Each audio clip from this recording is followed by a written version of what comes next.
হয়, এই মুহূৰ্তত মই উপস্থিত আছো গোসাইগাঁও মহকুমাৰ হাড়ভঙা গাঁৱত, যি দেশ কঁপাই যোৱা ঘটনা, যি বাংলাদেশী প্ৰেমিকাই হত্যা কৰিলে গোসাইগাঁৱৰ এজন যুৱকক। তেওঁৰ স্থান আছিল চেন্নাই, মোৰ সহযোগী দেখুৱাই আছে।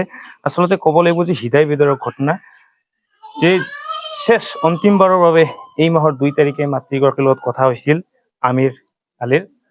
তো আমি আহি গাঁওখনত উপস্থিত হৈছো। আচলতে শোকাকুল পৰিৱেশ, গাঁওখনৰ সকলোৱে চিন্তাত কান্দনত ভাগি পৰিছে।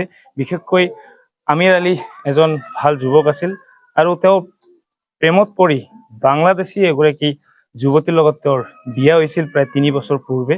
কিন্তু তেওঁৰ লগত যি বিবাহৰ পিছত এক বিচ্ছেদৰ ঘটনা আমি শুনিবলৈ পাইছো, কিন্তু তাৰ মাজভাগত তেওঁ নাছিল আৰু তেওঁ কেইদিনমান পিছত আকৌ পুনৰ চেন্নাইলৈ গৈ তেওঁৰ লগত আৰু চিকিৎসালয়ত লগ হৈছিল।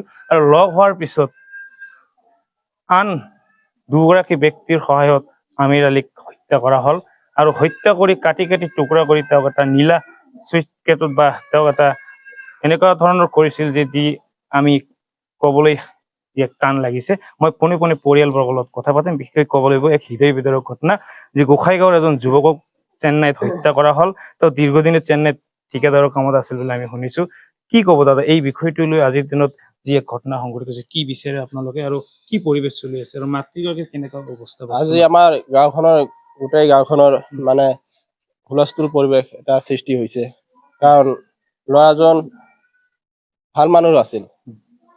ল'ৰাজনৰ তেনেকুৱা কোনো ধৰণৰ ৰেকৰ্ড নাছিল যে বেলেগৰ লগত কাজিয়া পেচাল তেনেকুৱা ধৰণৰ কোনো ৰেকৰ্ড নাছিল। হঠাৎ কালি মানে যোৱা ৰাতি আমি খবৰ পালো যে চেন্নাই পুলিচৰ পৰা মানে খবৰ আহিছে যে ল'ৰাজন আৰু নাই, তেখেতক মানে তেখেতৰ ঘৈণীয়েকে মানে হত্যা কৰিছে বুলি। এইখিনি আমি খবৰ পাইছো। ক'ৰ আছিল বাংলাদেশৰ। আচ্ছা, তেওঁৰ লগত কেনেকৈ চিনাকি হৈছিল? চিনাকি হৈছিল কি শুনা পাইছিল চেন্নাইত। ল'ৰাজনে চেন্নাইত তেখেতৰ বাপেকক লৈ গৈছিল হস্পিটেলত। তাতে গৈ মানে হস্পিটেলতে লগ হৈছিল দুজনৰ। তাৰ পৰা ভাল পোৱা আৰম্ভ হৈছিল। বিয়া 3 বছৰমান হ'ল। তাৰ মিডলত কি হৈছিল? তাৰ মিডিলত মানে আহিছিলে, মানে ইয়াতে আহিছিল, মানে 6 মাহ মান আছিল, ঘৰত আছিল। তাৰপিছত ইহঁতৰ মাজত কাজিয়া এটা সৃষ্টি হৈছিল। কাজিয়া হোৱাৰ পিছত ছোৱালীজনী আহে, পুলিচ লৈ আহে, অহাৰ পিছত গুচি যায়। তেনেকুৱা মোটামুটি চলি আছিল আৰু কিছুদিন। হোৱাৰ পিছত হঠাৎ কৰি ঈদৰ আগত মোটামুটি 2 তাৰিখ মান 3 তাৰিখ কিমান তাৰিখ 21 তাৰিখে ঘৰৰ পৰা গৈছে। দুয়োজনে গৈছে, ইয়াৰ পৰা গুচি গৈছে। যোৱাৰ পিছত চেন্নাইত গৈ ভাড়া ৰুমতে এইটো ঘটনা হৈছে। ঠিক আছে, ধন্যবাদ থাকিল। আচলতে ক'ব লাগিব আমি আহি যি পৰিৱেশ চালো, ইয়াত এই মোৰ সহযোগী দেখুৱাব। আচলতে ইয়াৰ ঘৰৰ যি গাঁওখনৰ যি সকলোবোৰ ৰাইজ আহি এই ঘৰখনত আহি উপস্থিত হৈছে, যি এক হৃদয় বিদাৰক ঘটনা। সকলোৱে নিউজত বাতৰিত পোৱাৰ পিছত, এই খবৰ পোৱাৰ পিছত আচলতে সকলো গাঁৱৰ ৰাইজ আহি ইয়াত সকলোৱে খবৰ লৈছে। ইতিমধ্যে মাতৃগৰাকী কান্দনত ভাগি পৰিছে। আমি চাইছো মাতৃগৰাকীৰ লগত কথা কোৱাৰ তেনেকুৱা এটা পৰিৱেশ নাই। আচলতে নিজ পুত্ৰক আজি হত্যা কৰিলে যি বাংলাদেশৰ এগৰাকী প্ৰেমিকাই, তেওঁৰ লগত যি প্ৰেমৰ সূত্ৰপাত হৈছিল চেন্নাইৰ এটা চিকিৎসালয়ত। এই চিকিৎসালয়ত প্ৰেমৰ সূত্ৰপাত হোৱাৰ পিছত তেওঁৰ লগত বিয়াও হৈছিল। বিয়া হোৱাৰ পিছত ঘৰলৈ লৈ আহিছিল, ৰাইজেও দেখিছিল। কিন্তু যি এক ঘটনা, যি যোৱা 2 তাৰিখেই অন্তিমবাৰৰ বাবে মাতৃগৰাকীৰ লগত কথাও হৈছিল আৰু 3 তাৰিখৰ পৰা কোনেও ফোনটো ধৰা নাই আৰু ফোন ৰিচিভ কৰা নাই। কিন্তু এই পত্নী তথা প্ৰেমিক বাংলাদেশী প্ৰেমিকাই যেতিয়া ফোন উঠাই তেওঁৰ মাতৃক কৈছিল যে তেওঁৰ ল'ৰাৰ এটা অংশও তেওঁ দেখিবলৈ নোৱাৰিব।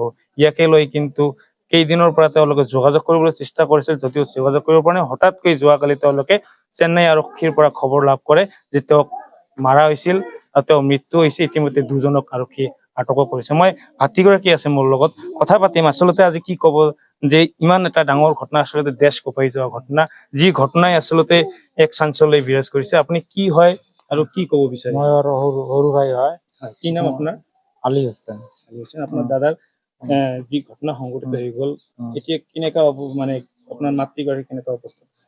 বহুত বেয়া অৱস্থা। আৰু বেমাৰো আছে, মানে এইবিলাক টেনচনত মানে শৰীৰটো বেয়া হৈ গৈছে। আপোনালোক কেই ভাই আছিল? 3 ভাই আছিল। কি শুনা পাইছে এতিয়া বৰ্তমান আপোনালোকে তাত পুলিচৰ পৰা? কি শুনা আছে, যাঞ্চ কৰি আছে। এইবিলাক মানে জেলত ভৰাই দিছে। এতিয়া মানে পোষ্টমৰ্টেম কৰিব, হুম। মানে কেছ দেখিব, তাৰপৰে মানে আমি শনিবাৰ পাম। আচ্ছা, এতিয়া আপোনালোকৰ ঘৰৰ মানুহ গৈছিল, মোৰ ভাই গেছে। হৈ গৈছে। মানে কেনেকুৱা ধৰণৰ আছিল আপোনাৰ ভাইটি, কেনেকুৱা ধৰণৰ মানে বহুত বহুত গোটেই ভাল আছিল। গোটেই পৰিয়ালবিলাক চলাইছিল নেকি? বহুত ভাল আছিল, বহুত পৰিয়ালৰ মানে এইবিলাক কামবিলাক বাহিৰৰ কামবিলাক কৰিছিল। অন্তিমবাৰৰ বাবে কেতিয়া কথা হৈছিল আপোনাৰ ভাইৰ লগত? 2 তাৰিখে কথা হৈছিল। আপোনাৰো কথা হৈছিল? না মোৰ মাৰ লগত কথা হৈছিল। তেওঁ পিছত কি কয় ফোন কৰিলে? 3 মানে তাৰিখত তেতিয়া ফোন কৰিছিল, হয়। 2 তাৰিখত কথা, 3 তাৰিখত মোৰ মায়ে মানে ফোন কৰি আছিল, ফোন উঠা নাই, টেনচনত আছিল। তাৰ পিছত মানে ফোন কৰি কৈছে যে তোৰ ল'ৰাৰ মোৰ কব্জাত আছে, চুলি আছে, আপলোড নহ'ব। তেতিয়া কি বিচাৰে? আমি নাই বিচাৰো, তেওঁক পুৰা কঠোৰ শাস্তি দিব লাগে। আপোনাৰ যি দুগৰাকী ব্যক্তি গৈছিল ইয়াৰ পৰা, তেওঁৰ লগত যোগাযোগ হৈ আছে আপোনাৰ? হৈ আছে। ইয়াতে ক'ত পাইছে বৰ্তমান? চেন্নাইতে পাইছে মানে। তেওঁলোকে কি লৈ আহিব? নাই, এতিয়া মই কোৱা নোৱাৰো। এতিয়া মানে থানাতে মানে এইবিলাক কৰি আছে, পষ্টমৰ্টেম কৰি আছে। মোৰ ভাইটোতো জাগা সচুটো মানে বহুত হৈ আছে। ল'ৰা ছোৱালী নাছিল আপোনাৰ? নাই ল'ৰা ছোৱালী নাছিল। ঠিক আছে, হ'ব, ধন্যবাদ থাকিল। হয়, আচলতে উল্লেখ কৰিব লাগিব যে হৃদয় বিদাৰক ঘটনা, তেজ কঁপাই যোৱা ঘটনা, বাংলাদেশী এগৰাকী প্ৰেমিকাই কিন্তু হত্যা কৰিলে নিজ যি প্ৰেমিক তথা যি স্বামীক। আচলতে ক'ব লাগিব, যি প্ৰেমৰ সূত্ৰপাত হৈছিল এখন চিকিৎসালয়ৰ পৰা, যি বাংলাদেশৰ ভিজাৰ যি মেয়াদ থাকে, ইয়াৰ 1 বছৰ আছিল, আৰু 1 বছৰ যোৱাৰ পিছত কিন্তু যি মহিলাগৰাকী তথা যুৱতীগৰাকী কিন্তু বিভিন্ন ঠাইত পলাই আছিল। অৱশেষত যদিও বিয়া হৈ গ'ল, তেওঁলোকে দুজনেই আহিছিল, আৰু যোৱাৰ পিছত আজি নিজ প্ৰেমিকাই এনেধৰণৰ ঘটনা হোৱাৰ পিছত কিন্তু গাঁওবাসীয়ে আচলতে ইয়াত সকলোৱে চকুলো টুপিছে, কাৰণ ল'ৰাজন অতিকে ভদ্ৰ স্বভাৱৰ আছিল, গাঁওবাসী সকলোৱে জানে। এতিয়া এই মুহূৰ্তত মাতৃগৰাকীৰ অৱস্থা খুবেই বেয়া।